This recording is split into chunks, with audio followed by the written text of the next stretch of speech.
¿Qué significa que todo lo real puede explicarse científicamente? En ese sentido, ¿qué pasa con cosas como, por ejemplo, la libertad, las creencias, la verdad, la fe, incluso el mismo concepto de Dios?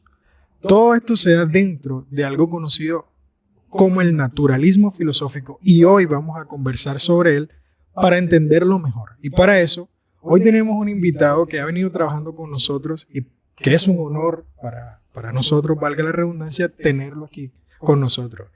Y él es el profe Osvaldo. Profe Osvaldo, démosle un saludo a la audiencia que va a estar viendo este video y haga una presentación de usted para que sepamos. Bueno, mi nombre es Osvaldo Orozco Méndez. Yo tengo un pregrado en psicología y una maestría en filosofía, y en los últimos 13 años he estado dedicado a la filosofía como profesor de la Universidad del Atlántico en distintas temáticas.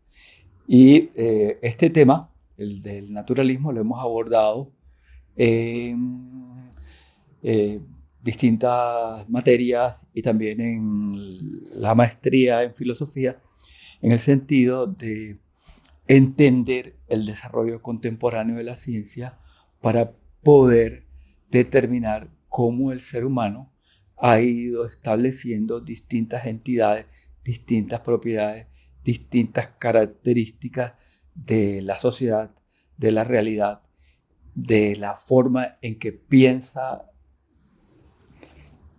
su externalidad. Entonces, esto en gran parte ha sido desarrollado por algunos filósofos, particularmente Mario Bunge y una serie de filósofos que han desarrollado esta temática alrededor de el impacto que ha tenido esa comprensión de las ciencias y el desarrollo de la ciencia en el mundo contemporáneo y en entender todos los fenómenos alrededor de la ciencia. La ciencia no solo es las ciencias naturales, por supuesto, como física, química, biología, sino que también las ciencias sociales juegan un papel fundamental, y ha sido el siglo XX quien ha desarrollado todo esto y ha permitido establecer una comprensión general de la naturaleza y de la estructura de la realidad que se le denomina y se denomina en algunos sectores naturalismo. Imaginemos que una persona entró a YouTube, se encontró este video y nos está viendo ahora mismo conversar. Y esa persona está lavando los platos, está fregando los platos, como se le llama, donde está. ¿Y cómo le definiría usted a esa persona del común en sí, en palabras sencillas, qué es el naturalismo? ¿Cómo podemos entender eso llamado naturalismo? La explicación de la realidad y de todos los aspectos, tanto los que podemos tocar, los tangibles, como los intangibles, y todos aquellos que me permiten explicar esa estructura de la realidad y todos los fenómenos, todo lo que nos rodea, las aguas, los detergentes, los pensamientos, cómo pensamos, todo aquello me permite tener una serie de teorías que me ayudan a explicar y a entender la estructura de la realidad. A esto algunos filósofos lo han denominado naturalismo, y en general esto es lo que esencialmente se puede denominar naturalismo. En ese sentido, profe, ¿el naturalismo se enfoca solo en los objetos tangibles, los objetos reales que vemos, como lo que usted mencionaba, ¿no? Un detergente, una mesa, un fenómeno que implique un objeto material como tal? Es decir, el naturalismo solo se enfoca en esos objetos específicos. El naturalismo se enfoca en la explicación de la realidad. Y la realidad está compuesta de objetos, tanto objetos tangibles como objetos no tangibles. Y hay muchos objetos no tangibles que, sin embargo, muchas de las extensiones de la ciencia del siglo XX, como la física cuántica, tratan de explicar, y muchos de esos fenómenos ya salen de visión rápida e intuitiva que podamos tener de la realidad. En cambio, el naturalismo trata de abarcar todos estos aspectos y en muchos casos intenta recopilar todas las disciplinas y todas las ciencias y todo el desarrollo científico del siglo XX para explicar muchos de los fenómenos y dar cuenta de cómo esos fenómenos interactúan en nuestra vida común y corriente. A mí me llama la atención algo que usted puntualiza, y es que el naturalismo, bueno, no sé si es válido decirlo, no se limita a los objetos materiales, sino también a los objetos, podríamos llamarlos suprasensibles, es decir, los que no son tangibles como tal. En general... Es como si fuese una extensión. Sí. ¿O los considera tanto los tangibles como los suprasensibles? Una de las propuestas importantes en el mundo contemporáneo del naturalismo, tienes que tener da cuenta de muchos de los fenómenos, por ejemplo, los pensamientos, las ideas, los mitos, cómo damos explicaciones a muchos de los fenómenos que nos ocurren. Y uno de los fenómenos fundamentales que va más allá de lo netamente tangible es por ejemplo, una idea de Dios o una idea de un ser superior. ¿Cómo explicamos esto? Si nosotros, desde un punto de vista, desde las ciencias contemporáneas, no tratamos de entender este fenómeno, lo más seguro es que estuviésemos viendo la realidad con un solo ojo. Y la realidad implica tanto los objetos tangibles, los que podemos tocar directamente, como aquellos objetos que podemos pensar, e incluso aquellas ideas que podamos pensar que pueden realizarse, no necesariamente directamente tangibles. Entonces, el naturalismo tiene en cuenta aquellas ideas suprasensibles, más allá de la sensibilidad directa, que podamos acoger para poder entender todos los fenómenos del quehacer humano, de la realidad humana, en donde el ser humano está directamente asociado a todo lo que le rodea. Eso me parece importante e incluso muy curioso, porque contrario a cómo suena, según lo que usted nos está diciendo, el naturalismo es una invitación casi que epistémica, entonces, a considerar dentro del quehacer científico todos esos aspectos que no son naturales, que no son propiamente materiales. Entonces ahí me surge una pregunta. ¿El naturalismo tiene alguna relación directa con el materialismo? Teniendo en cuenta que el materialismo, digamos que sí es una negación directa de cualquier otra aceptación supranatural y demás. O sea, ¿qué relación tendría entonces el naturalismo con el materialismo? En el sentido de que debemos presuponer, y en general muchos de los que soportan al naturalismo parten de que existe una realidad externa a ellos. Y una realidad física, cuantificable, medible, tangible, digamos, aprehensible, que se puede tomar. Entonces se parte del sentido de que existe una realidad que se presupone y que se acepta y que se establece que existe externamente. Entonces, eso es una de las relaciones y en gran parte se considera que las ciencias en su gran mayoría son materialistas en ese sentido físico de acercamiento. No quiere decir de que haya ideas o haya cierto tipo de ideas que un físico, un químico o un científico pueda acoger en su quehacer diario.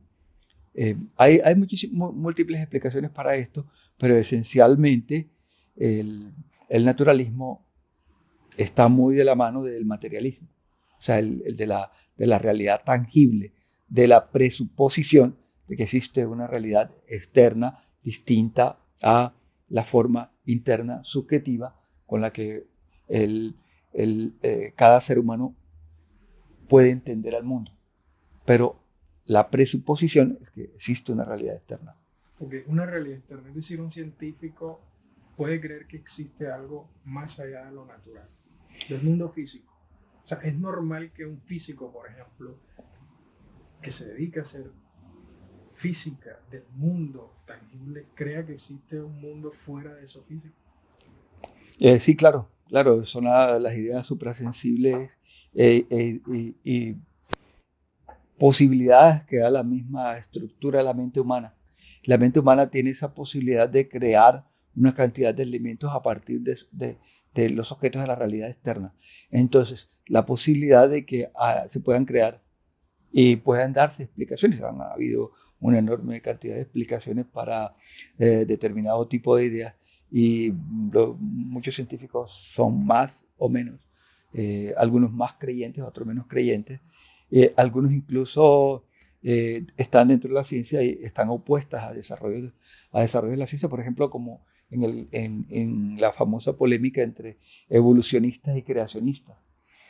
Algunos de los creacionistas están convencidos de que tienen un perfecto conocimiento de las estructuras de la realidad y de todo el desarrollo de esas realidades, pero sin embargo conciben algunas ideas suprasensibles. En general, dentro del naturalismo, trata de alejarse de esta explicación y dar por supuesto que eso se puede dar, pero incluso metodológicamente que eso se pueda dar, pero que en general dentro de un desarrollo de la ciencia, muchas de esas ideas no tienen acogida. Okay. Para ser más ilustrativos, un biólogo puede ser biólogo, aún creyendo en el creacionismo. Sí, por supuesto. Es decir, el biólogo puede creer que Dios existe y que Dios es el creador de todo el mundo, que creó a Adán y a Eva y ahí nacimos todos los seres humanos.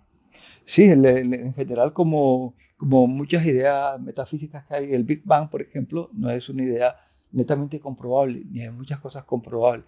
Entonces, a partir de presuponer, por ejemplo, uno presupone que el mundo existe, que se dio esa expansión del universo, pero también puedes creer, también puedes determinar que existe un mecanismo que puso allí ese movimiento, por ejemplo, y que se empezó a generar todo eso, y eso ocurre con muchos biólogos, con muchos científicos, físicos que creen en eso. Sin embargo, una de las tendencias contemporáneas dentro de las áreas naturalistas es a concebir que ese tipo de ideas suprasensibles no tienen una explicación más allá de una posibilidad de que algunos hechos puedan pensarse de esa manera, más que puedan evidenciarse, porque básicamente uno de los presupuestos dentro del naturalismo es la evidencia. ¿Qué evidencia tienes tú de que eso es así? Hay muchas... ¿Qué diferencia hay entre prueba y evidencia? La prueba es cuando algo lo puedo presentar. Okay. Y evidencia es cuando puedo determinar que esas pruebas sí realmente encajan para demostrar que algo es un elemento central dentro de la ciencia, que sea verdadero en un contexto determinado. Ahí me surge otra pregunta importante. Entonces, según el naturalismo, ¿cuál es el lugar de la ciencia o cuál es la postura de la ciencia frente, por ejemplo, a las ideas religiosas? Las ideas religiosas siempre se han considerado como algo importante y de San Agustín, Santo Tomás y toda la época medieval, que ha jugado un papel importante y en todo el desarrollo de las ideas religiosas. Pero el asunto está en que estas ideas, a pesar de que juegan un papel fundamental en la vida de los seres humanos y han jugado un papel importante, en muchos casos no tienen una evidencia que pueda probar y comprobar muchas cosas. Entonces, la ciencia, en ese sentido, se aleja un poco y les pide evidencia que eso ocurrió de tal manera que esas pruebas puedan demostrar que ese fenómeno se da de tal manera. Si la religión que hace parte de nuestro mundo real puede ser la religión objeto de estudio de una ciencia naturalista. De una ciencia naturalista como tal no, sino de cierto tipo de explicaciones del comportamiento y de entender el comportamiento humano, porque de todas maneras, como ya lo dije anteriormente, la religión juega un papel importante y ha jugado un papel importante en todo el desarrollo humano. Esas ideas que no podemos explicar, esos aspectos que no podemos explicar, esas situaciones que no podemos explicar, de dónde están y cómo hacemos. Entonces, ese tipo de explicaciones como tal no hacen parte dentro de una ciencia naturalista per se, pero sí son indispensables en el desarrollo humano, en la comprensión humana y en muchas seguridad humana para poder estar ante un entorno desconocido.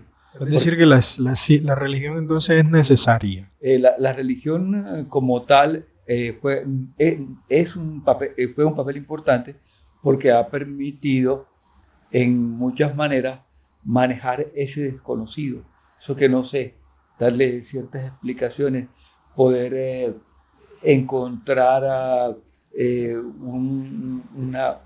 algo que probablemente pudo haber sido al azar, darle un tipo de explicaciones racional a un fenómeno.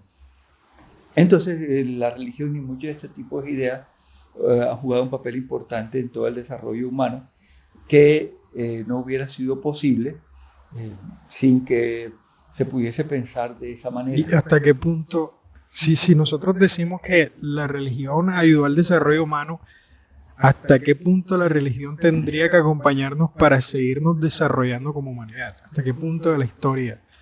Es como una pregunta casi que escatológica, ¿no?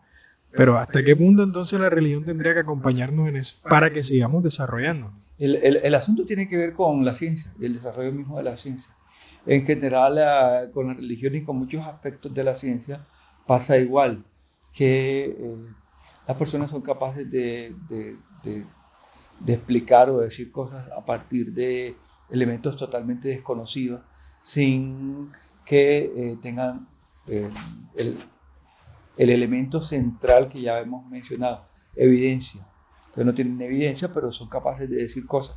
Y en particular en mucho del desarrollo de la ciencia contemporánea les pasa igual que el desarrollo religioso. Pueden dar explicaciones aún sin tener suficientes evidencias, sin tener suficiente conocimiento, como en algunas disciplinas ya no se es posible que alguien pueda expresar algo, decir algo, si no se tiene la suficiente conocimiento. En cambio, en muchos aspectos, y particularmente lo que rozan tanto las ciencias humanas como algunos aspectos religiosos, las personas son capaces, cualquier persona es capaz de expresar sin mayor conocimiento cualquier elemento y creer que realmente está dando una explicación de un fenómeno y probablemente no tenga toda la evidencia ni todo el conocimiento suficiente. Y le pasa particularmente a las ciencias humanas que cualquier persona es capaz de dar una explicación política, una situación actual, sin tener todos los elementos explicativos. En cambio, en algunas disciplinas como la medicina, la química y la física, no se puede hacer lo mismo.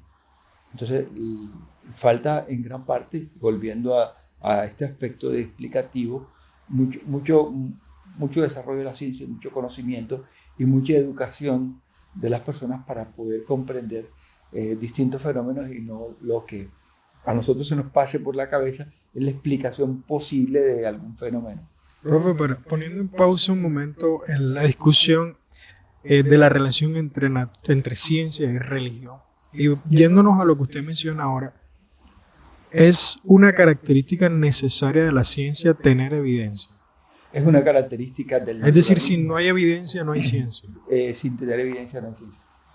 No es posible. Porque no puedes tener un elemento de soporte y que fundamente lo que vayas a desarrollar a partir de, no sé si sin evidencia. En cambio, en muchas disciplinas es posible. Es decir, vamos a algo básico, una diferencia de lo que es ciencia y lo que es disciplina, ¿cierto? No, bueno, ciencia pues ya es más amplio los distintos aspectos y desarrollo del conocimiento humano. Disciplina ya es un área de desarrollo de ciertas disciplinas.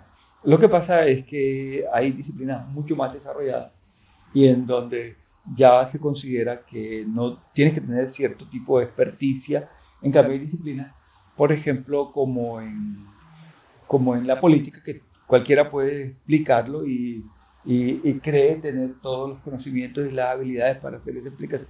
Probablemente no, porque se requiere toda una serie de elementos, pero que esas disciplinas les falta una mayor madurez del desarrollo del conocimiento humano para poder sustentar las evidencias y no decir cualquier cosa. Okay. Aquí Leo tiene una pregunta, Leo. Ese desarrollo me parece supremamente importante. Entonces hablamos de un naturalismo. Que repita la pregunta. En ese desarrollo que usted acaba de plantear me parece supremamente importante. Hablamos de un naturalismo, pero ese naturalismo está asociado con diferentes campos, desde la ciencia, desde la religión, desde otros enfoques. Entonces, ¿cómo podemos caracterizar las propiedades de estos naturalismos? Por ejemplo, ¿a qué me refiero? Si hablamos de una ética naturalizada, ¿qué podemos caracterizar o entender por una ética naturalizada? Si hablamos de números naturales, ¿qué podemos comprender por esa naturalización de los números? Si hablamos por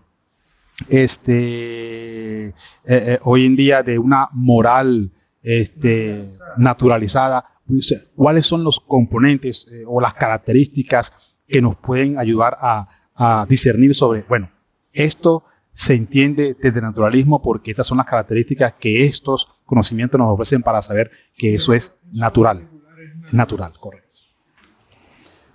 El mismo desarrollo de la ciencia, porque si ignoramos muchos aspectos de la biología, de las explicaciones evolutivas, el desarrollo de ciertos componentes, por ejemplo, como ciertos fármacos afectan la salud. Entonces, eso tiene unas ciertas implicaciones, porque, por ejemplo, alguna persona te puede recomendar, y particularmente estoy pensando en la homeopatía. Hay algunos aspectos de la homeopatía que te pueden recomendar, pero no hay suficientes evidencias que soporten eso. Entonces, eso es un comportamiento generalmente que la gente acepta, de una recomendación de alguien que tú puedas usar determinado, porque lo dijo determinado tipo de médico homeópata, por ejemplo. Entonces, de todas maneras, los comportamientos morales son comportamientos alrededor de decisiones que tomamos, y decisiones en salud, decisiones en política, decisiones económicas, decisiones incluso amorosas, por ejemplo. Tienen toda una explicación más de fondo que cualquier tipo de explicación, y hay mucha gente que te da una explicación sin tener la suficiente evidencia de qué pasos tú vas a tomar para alcanzar ciertos objetivos. Y la ciencia, y particularmente algunos tipos de disciplina, permiten que uno tenga un mayor conocimiento y de tal manera discernir mejor, y no simplemente que determinado tipo de autoridad o alguien que no tiene la autoridad, supongamos, por ejemplo, Rigo recomendándonos cosas que no tiene idea. Entonces, Rigo el ciclista no tiene idea de nada de lo que nos está recomendando. ¿Cómo cobrar un penalti? No, cómo usar una tecnología como Tigo, por ejemplo. Okay. Eso Eso es un análisis naturalista de las propagandas. Sí, entonces ese es El marketing. uno de los grandes problemas que hay con el desconocimiento. Entonces, todas nuestras decisiones, en general, nuestras decisiones son decisiones éticas. Profe, como cuando J Balvin hizo la propaganda de las motos, que era el negocio socio, pero él sabe de motos. Él no tiene ni idea de las motos. Lo mismo que pasa con esta actriz colombiana que recomienda café. ¿Cuál? La actriz colombiana que recomienda café. Vergara. Sí. Sofía Vergara. Ella no tiene ni idea ni la más remota de qué es eso. O sea, eso sería un ejemplo. Eso sería un ejemplo práctico de cómo sería una explicación naturalista. Sí, una explicación de una persona que no es experta en un tema tratando de venderte un producto y realmente en muchos casos son engaños. Porque no tiene la evidencia. Porque no tiene evidencia, no tiene los conocimientos, no tiene la experticia. Entonces, en general, se consideran como formas de mercadotecnia de productos, de cosas que tú en muchos casos vas a aceptar, pero vas a aceptar es por algo totalmente distinto. Entonces, a esto me refería anteriormente, que es necesario más conocimiento de la ciencia, sobre todo la ciencia básica, porque una persona con poco conocimiento es capaz de decir y opinar de cosas que no sabe. Eso sería la ventaja de vivir en un mundo naturalista. En un mundo naturalizado en donde se le dé más importancia a la ciencia, al conocimiento, a las explicaciones científicas de muchos de los fenómenos. Hay dos cosas ahí que me parecen importantes. Una, la prelación que tendría o que tiene la ciencia sobre otras formas de explicación. A mí me llama la atención que usted no está negándolas, ni las está obviando, eliminando por completo. Usted está hablando de una prelación de mejor. Es mejor esto que esto, pero no significa que esto quede por fuera del todo. O sea, no necesariamente, porque a veces hay cosas que te funcionan. Por ejemplo, dices, tengo un dolor de cabeza, te dan esta pastilla y te funciona. Pero, o por ejemplo, una persona que está muy tensionada y le dicen, no, ves a una capilla y entonces reza y te funciona. Eso te funciona. Puede funcionar. O sea, te puede funcionar. Pero pídele una evidencia, una explicación de que eso funcione para todos y no funciona. Eso funciona en ciertos casos, pero no funciona. Eso no quiere decir que uno va a tirar por la borda todo el desarrollo humano, ni todo el desarrollo. Pero lo importante, y creo que gran parte de la reflexión filosófica está soportada en la ciencia. O sea, una reflexión filosófica sin un apoyo en el desarrollo de la ciencia, en toda la ciencia, en todas las disciplinas, y en creer que la ciencia es un valor importante dentro del desarrollo humano, podemos caer en ciertas posiciones anticiencias, porque eso es una de las anticientíficas. Es como si viviésemos en un... O sea, no tener una visión naturalista del mundo nos condena casi que a vivir en una vida a espaldas de la ciencia y sin evidencias. Y sin evidencias que soporten en casi todas las... yo veo mucho desconocimiento, sobre todo en áreas como economía, política, sociología, psicología. La gente cree que puede dar una opinión en política cuando le faltan muchos más elementos para poder analizar una situación. Yo voy a confesar algo aquí. Yo escucho Blue Radio y me raya el padre Linero hablando de política. No sé por qué, pero siento que él no sabe eso. ¿Y por qué lo ponen a hablar de política? Lo ponen a hablar de eso porque la sociedad nuestra ha consentido en que cualquiera puede dar una opinión. Por ejemplo, uno de mis ejemplos contrastantes de esto es corazón abierto. Este ejemplo le doy yo a muchos. Hay un especialista en corazón abierto y el corazón abierto tiene que saber todas las venas, toda la estructura anatómica toda la parte neurofisiológica y toda la parte fisiológica del ser humano. Entonces, al padre Linero es como si él les dijera a todo el mundo, yo soy capaz de hacer una operación a corazón abierto sobre la política, y no tienen ni idea de eso. Entonces, en gran parte yo los veo como que toman determinado tipo de disciplina de una manera completamente equivocada. Como caricaturesca. Cualquiera y puede. Los elementos suficientes para poder hacer ese análisis. Se requiere mucho más.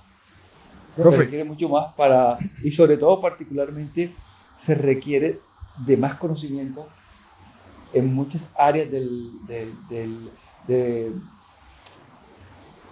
la ciencia humana, de política y sobre todo las herramientas cognitivas.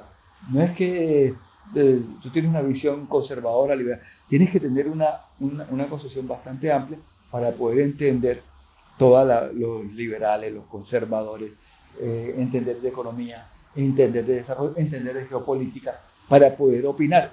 De resto, eres como el padre Linero opinando de cualquier cosa que se le pasa por la cabeza en una radio. Ahí yo veo que está pasando algo que habíamos comentado detrás de cámara ahorita, y era el uso irresponsable de la inteligencia artificial. Y hablábamos, por ejemplo, de ChatGPT. Ese desconocimiento de la evidencia que usted menciona nos lleva a creer cosas, por ejemplo, que ChatGPT es inteligente. Habíamos quedado en hablar eso a profundidad en otro espacio, pero creo que aquí está aplicando lo mismo, porque ese desconocimiento de la evidencia nos lleva a creer cosas caricaturescas como que una aplicación tecnológica como esa es inteligente. En general, el ChatGPT y todo eso son modelos de generativa. ¿Qué significa un modelo? Un modelo es algo que tú le introduces ciertos elementos y él te va dando un resultado. Entonces, tú le vas introduciendo porque ya él tiene unos motores de inferencia, unos motores que se han desarrollado. Eso no es nuevo. Casi que tiene un soporte de 40 años, toda la lingüística computacional de los años 60, 70. Era bastante complicado hacer discriminaciones en lingüística en los años 70, 80, pero eso se fue mejorando con la capacidad de almacenamiento y la capacidad de computación. Eso en general se llama ley de Moore. Y esa capacidad de computar y almacenar es lo que permite a un motor de inferencia o una IA generativa extraer rápidamente una información, pero eso no implica inteligencia, eso implica que tiene una tecnología bastante desarrollada a partir de modelos probabilísticos en el que puedes extraer de un universo determinado tipo de estructura bastante compleja que te hace parecer a un razonamiento bastante correcto, y en muchos casos, si tú lo pones a generar una estructura escrita, te lo hace bastante bien. Incluso mejor que muchas personas. Mucho mejor, pero te introduce elementos a veces que son fantasiosos. Entonces te introduce, porque lo que hace es que toma del modelo y lo que no encaja lo extrae y lo coloca allí. Y por eso es mucha fantasía. No sé si decir que... No sé si decir que se lo inventa, porque para inventar se necesita intencionalidad. No lo inventa, él lo extrae de su modelo generativo. De allí no hay algo nuevo, sino hay algo que él extrae de un universo. Yo toqué aquí. No, fue un apagón, pero no. Como todo está... Esa es la ventaja de trabajar offline. Todo siguió funcionando, ¿no? Sí. Ha funcionado una idea momentánea. Rapidito. Pero, profe, fíjate que incluso decir que ChatGPT inventa o que no puede inventar una respuesta ya es prueba de que no es inteligente. Lo que pasa es que invenciones generalmente se consideran en el ser humano una recomposición de aspectos, de objetos naturales, volviendo al naturalismo. O sea, tú recompones y haces algo. Él lo hace bastante bien. Lo que pasa es que tiene el ser humano tiene una capacidad de inventiva de generar a partir de ciertos objetos naturales cosas nuevas. En cambio, él es posible que pueda generar una historia, pero una historia modelada a otras historias y no una invención nueva de distintos aspectos que no estén en ese modelo. Los seres humanos somos capaces de hacerlo. El modelo no es capaz de trascender más allá o ir más allá, si tomamos ese término de ir más allá de lo que tenemos determinado. En general, también y tampoco es un problema nuevo. Le pasaba a los medievales, ¿qué pasa si llegamos al fin del mundo? O sea, donde el mundo se acabe y metemos la mano. ¿Pasa o no pasa? Es decir, el fin del mundo, ¿podemos pasar la mano o no pasa? ¿Qué pasa? Entonces, le pasa a ChatGPT también igual. No puede hacer más. Nosotros tenemos una capacidad inventiva y el ser humano, esa invención es la que hace posible, pero tenemos límites. Y quizás nos podemos quedar en lo que Wittgenstein decía, nuestro límite es nuestro lenguaje. No podemos ir más allá del lenguaje. Igual podemos ir más allá del mundo cuando el mundo llega al fin. ¿Qué pasa si llegamos al fin del mundo? ¿Pasamos? ¿No pasamos? Es una visión naturalizada, la podemos naturalizar, es una ficción humana. Esa estructura ficcional humana es la que permite esa comprensión del mundo de tanto objetos naturales como, por ejemplo, una mesa o pensar en, por ejemplo, las condiciones atmosféricas. Las condiciones atmosféricas pues son ciertas cosas que puedan objetivizarse, pero el concepto de condición atmosférica no es tangible. No es tangible lo mismo que una mesa. Y a eso es lo que Mahner y muchos de los naturalistas llaman condiciones suprasensibles. Pero esas condiciones suprasensibles no aplican o serían como un paralelo de la metafísica o de lo metafísico. No, es la condición humana para poder entender. Necesitamos objetos físicos tangibles, necesitamos objetos pensados, objetos suprasensibles, construcciones no naturales. Incluso se usa la palabra ultranatural para aquello que no es directamente natural, sino que es una construcción natural a partir de una invención humana. Okay, vamos a hacer algo aquí para ajustar. Vamos a definir esos tres términos para que queden registrados. Lo natural sería el mundo físico, físico, el tangible. El suprasensible, las entidades que el ser humano construye. Y lo ultranatural. Son lo que el humano piensa que se puede hacer a partir de esos objetos. Bueno, profe, ya para ir terminando ya aquí, desde tu perspectiva como filósofo y como psicólogo, ¿cuál es la ventaja de vivir en un mundo naturalista? La ventaja es que uno puede tener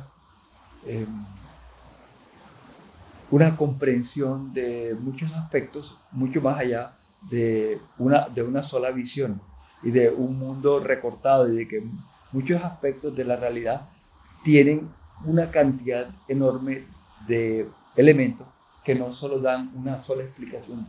La mayor parte de los fenómenos no tienen una sola explicación, y de hecho uno los ve cuando hay mucha gente expresándose a partir de ciertos hechos sin que tenga una multidimensionalidad. Incluso yo acojo el término de hiperrealidad, una hiperrealidad para explicar una cantidad de elementos de la realidad. Se necesita una visión mucho más amplia, una condición más de no ver la realidad con un solo ojo. Es generalmente lo que pasa a la gente que mira un fenómeno desde una sola perspectiva, cuando los fenómenos tienen múltiples perspectivas, y particularmente casi todos. Okay. No hay ningún fenómeno que no tenga esa posibilidad, aunque la gente termine pensándola de una sola manera. De acuerdo, profe. Bueno, muchas gracias, profe, por compartir con nosotros estas reflexiones alrededor de lo que es el naturalismo filosófico, contándonos un poco sobre estas definiciones de lo natural, suprasensible, ultranatural, y sobre tu visión de la ventaja de vivir en un mundo naturalista. Entonces, nada, profe, muchas gracias. Les invitamos a que se suscriban al canal. Van a haber más conversaciones como esta. Vamos a seguir hablando sobre filosofía de la ciencia. No va a ser el primero, vendrán muchos más. Y los invitamos a que nos sigan a través de las redes sociales también. Muchas gracias.